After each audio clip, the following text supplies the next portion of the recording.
You could be losing money just by choosing the wrong investment platform. This is what your favorite investors know and you don't. And if you can master this, you will win. Here is how to avoid that mistake. If you are just starting out with investing, one of the biggest challenges you face is picking the right platform. With so many options, each claiming to be the best, the cheapest or the easiest, it's easier to feel overwhelmed. And if you are not careful, you could end up making a costly mistake. In today's video, I will show you exactly what to look out for when choosing an investment platform so you can avoid hidden fees, protect your money and start investing with confidence. By the end, you will have a clear roadmap to picking the right platform for your financial goals. No more confusion, no more second guessing. Alright, let's dive in. What are the different types of investment platforms? Not all investment platforms are created equal. And the first mistake beginners make is to choose the wrong type for their goals. Number 1, the first type of investment platform is a brokerage platform. Platforms like TD, Ameritrade and Fidelity lets you buy stocks, ETFs and bonds. They offer advanced tools, but they also come with various fees and learning curves. The second type of platform is robo-advisors. If you want a hands-off approach, platforms like Wealthfront, Betterment and Nutmeg invest for you using algorithms. This might be great for beginners, but the question is, are they right for you? The third type of platforms is the trading apps. If you want to trade stocks, options or cryptos, platforms like Robinhood, eToro or Webull make it easy, but beware, their simplicity often comes with a cost. Number 4 is social trading platforms. Platforms like eToro lets you copy other traders. But is that really the best way to build wealth? Each has pros and cons. But before we go into that, let's look at the dangers of choosing the wrong investment platform. Number 1, hidden fees. A lot of platforms advertise no fee trading. But let's be real, they need to make money somehow.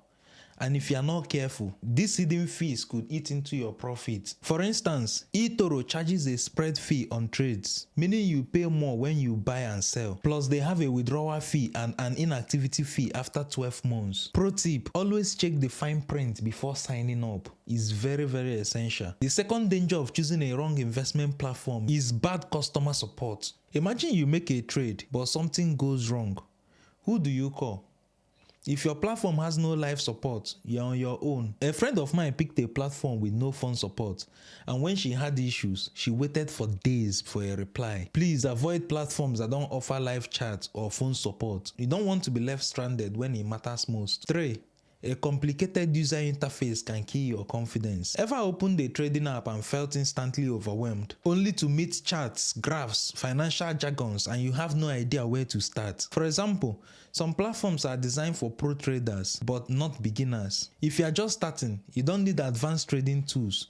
You need something simple and very straightforward. Pro tip, I personally use Trading 212 for its clean user interface, which makes investing very easy and straightforward. So how do you choose the right investment platform? Step 1. Define your investment style. Let's imagine you're a hands-off investor. Go for a robo-advisor. Or maybe you're an active trader. Look for a low-fee brokerage. What if you're a long-term wealth builder? Consider platforms with index funds like Trading 212 or Vanguard. Step 2. Watch out for hidden fees. Make sure you read the fine print. Look for platforms with low or no trading fees. That's why I personally use Trading 212, which is truly commission free. By the way, this video is not sponsored by Trading 212 in any way. I personally love the platform. I've been using it myself and it saved me tons of headache and made my investment journey smooth all the way. So if you're a beginner, start with a user-friendly platform like Trading 212, which also offers social trading features. Step 4. Mobile versus desktop. If you're always on the go, pick a platform with a great mobile app. Again, Trading 212 or eToro. If you prefer deep research and full trading tools, use a desktop platform like Vanguard. They have a clean and user-friendly web-based interface that will essentially meet all your investment needs as a beginner. So what if you've picked the right platform but still afraid of risking your money? Well, one of the best ways to start practicing investment risk-free is by using a demo account. This allows you to trade with virtual money before putting your real cash on the line. So what are the best platforms for a demo trading account? I would personally recommend eToro. It allows you over $100,000 virtual balance plus copy trading features. Trading 212. Each demo account allows you £50,000 demo balance plus easy switching between real and demo mode. Think of it like a flight simulator for investing. You get to test strategies, explore features and build confidence without losing money. So to sum it up, watch out for hidden fees. Pick a platform that matches your investment style and start with a demo account before committing real money. Which platform's demo account are you planning to try? Let me know in the comments below. Platform you pick today shouldn't limit your future growth. The best investment platform grows with you. So to simplify your platform choices, just follow this 4-step framework. 1. Define your investment style. 2. Check for fees and commission. 3. Look for customer service and user-friendly design. 4. Try a demo account before investing real money. By now you should feel way more confident about choosing the right investment platform. No more confusion.